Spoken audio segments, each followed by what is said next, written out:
At Harvard Business School, they use the story of a company called Icebreaker and the story of its ice-breaking founder, Jeremy Moon, to inspire students to become hotshot entrepreneurs, the ones who dream big and create great product. New Zealand-born Icebreaker CEO Jeremy Moon got into the merino wool business when nobody else would touch it. New Zealand farmers were practically giving this wool away. It is my pleasure to welcome the creator of Icebreaker, Jeremy Moon, to Studio 4 to Vancouver to tell us more. Thanks, Fanny. Nice to meet you. Yeah, great. It's a very kind introduction. Seems a long time ago. I bet it does. How long ago was it? I was 24. It was 1994 when I met a merino wool farmer who changed my life. And his name was Brian? Yeah, that's right, Brian Brackenridge, and his wife Fiona's Canadian. And they lived on a sheep ranch and knew that the wool that they were creating was different. It was merino wool. It wasn't regular wool. And they made a garment out of it, which was gorgeous and soft. And I put it on and fell in love with it, and that changed my life. I guess it did. But let's go back to the sheep. Yeah. Because what's the difference between a little lamb with ordinary wool and a little lamb with merino wool? Yeah. Well, the ordinary guys are delicious, and we eat them. And yes, you do. And, so do we. So do you guys. Yeah. And you send some here. That's exactly right, in the best restaurants. And they live on the lowlands, and they eat grass all day, but the wool is coarse, so it's itchy and heavy. It's good for carpets, but it's not good for clothing. Okay. Merino wool live in the mountains, so it's a high-altitude sheep. It forages, they're quite nomadic, and they are very extensive rather than intensive. There'll be 5,000 animals on 20 or 30,000 acres. So it's a totally different natural roaming type environment.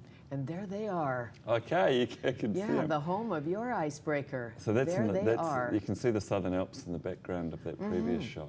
So the Alps of New Zealand, now are they brown? They look a little brown there. Is that just one that's a little dusty? Yeah, that's in the middle of summer if they're a bit brown, but it's high altitude, so the animals live at up to 7,000 feet. And that backbone of New Zealand, the Southern Alps, is bigger than the Swiss and Austrian Alps combined. It's a bit like here in BC. How fabulous. Yeah. So do you feel comfortable around a ram?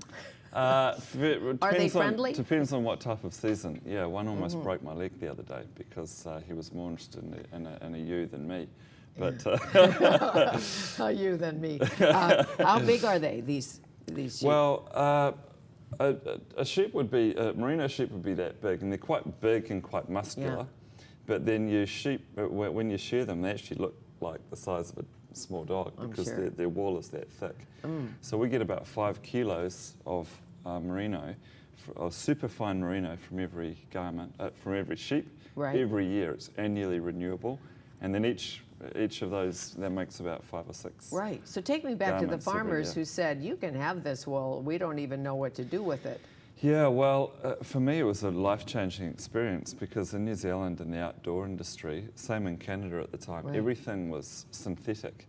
So here the whole outdoor industry was about connecting with nature, but you'd wear polyester or polypropylene to do it. Because there was never a natural alternative, you could only wear cotton, but when cotton gets wet, you freeze to death. So here was a superfine wool that felt gorgeous against your skin, didn't itch at all. You could throw it in the washing machine. It regulates your temperature. It breathes, and it doesn't hold odour because we gave it to a New Zealand hero called Sir Peter Blake, who sailed around the world. Really? Didn't take it off for 43 days. My hero, and came back and said, I'm never wearing polyester And you again. did the test? Yeah. The smell test? Yeah. Well, 43 days? Well, there were 7 men on board, and I don't. So, yeah. So why does it wick? I mean, it obviously wicks away do we know? Is what it fiber? Was, it's the what? I started going, what is going on here? Because, you can wear... It's soft like silk. You can wear a shirt like this running, for example, and it feels like, it looks like something that... a normal running brand would do, but it feels totally soft like silk. But what's happening is that it performs in a way it still thinks it's on a sheep in the mountains. So in the winter, it's the fiber's trying to keep the animal warm, and in the summer it breathes. So it makes sense if nature knows what she's doing. Well, that was my conclusion, and it was a very simple conclusion. So here I was, 25 years old when I decided to start the company. I thought, maybe there's something big here. Maybe we could build an international brand using the principles from nature as a natural alternative to synthetics. And what did you know, Jeremy, about business, about doing business, about retail? I know you were in marketing. You had some cred. Well, I'd done a degree, but I worked for a research company. It was great not knowing anything about business because I could ask lots of questions. No, it was good. You know, if I did know about the apparel industry, there's no way I would have started this business because I would have listened to everyone that said it's a stupid idea. Because basically we took a fibre that was only used for $3,000 Italian suits, and we made thermal underwear out of it, which was how we started. So did Armani call you and say, what are you doing with all my wool? Well, they do now because we use a quarter of the fine wool in New Zealand. But you're right. The man or the woman who asks questions gets the furthest. Yeah. It's just a fact. Yeah, it's true. Who inspired you along the way? Did you read Stephen Covey's books or Chopra's books or try to, figure out the spiritual laws of success? Well, they're great examples. So on one side, the people that inspire me are the business leaders. For example, Stephen Covey's book or Good to Great by Jim Collins. Yes. That's an excellent book. But also books about awareness and learning about yourself. And you mentioned Deepak Chopra. Beautiful little book, The 7 Spiritual Laws, and the latest book, The Soul of Leadership. He's just come out with. You're in that. That's why I brought it up. Okay. Yeah, there's a chapter about our story there because it is about, our relationship to nature and to each other, and about, for me, it's actually been a journey of self-awareness. We sell in 30 countries now, and from New Zealand, that isn't the easiest thing to do, but it's because I work with amazing people and we've got a beautiful, simple product. And do you have a mission statement at Icebreaker? In other words, here's what we're really all about. Here's what we're really selling. Here's our eco message. Well, when I started really exploring, it starts with the families that grow the wool, which is 180 families, 2 million acres of New Zealand, thousands of tons of this beautiful fibre. Then we've set up a whole supply chain. Now, when you make fabrics, it's very polluting. So I can't say that there's no pollution. Right. But we can go in with the intention of building the cleanest company you can, which is totally transparent and totally traceable.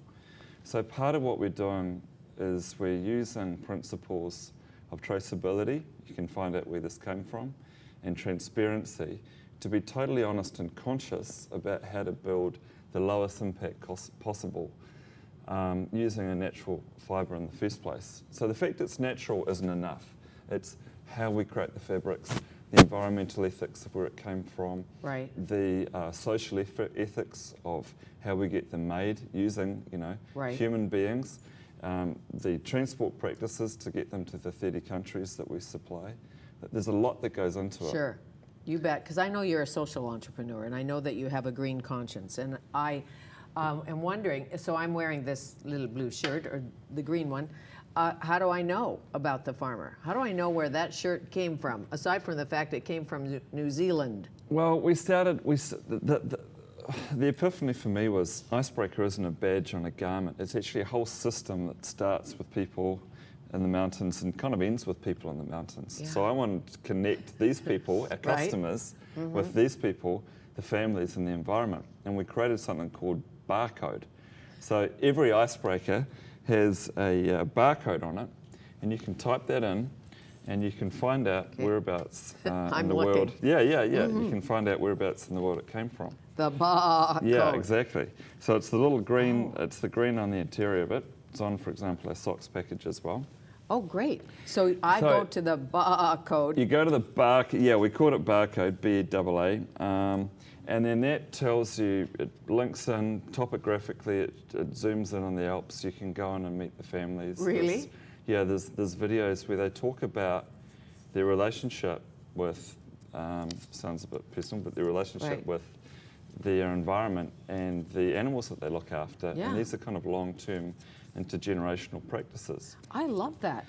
So I don't just like, stink. I like, you know, to be able to actually know where something comes from, and I like to know that there are people behind it that care, Right. and I like products of longevity, and you know, using nature instead of plastic, it just makes sense for me. So there is a bit of a cause, a bit of an exploration behind it. Yeah, And because that's we have why to we think work. about that. Reduce, reuse, recycle, rethink. That's right. Rethink, don't stink. Exactly. As you say. And it's about consciousness and the intention. You bet. We'll take you a go break. into. Jeremy Moon, our guest. He's the CEO, the founder, the dream man behind Icebreaker.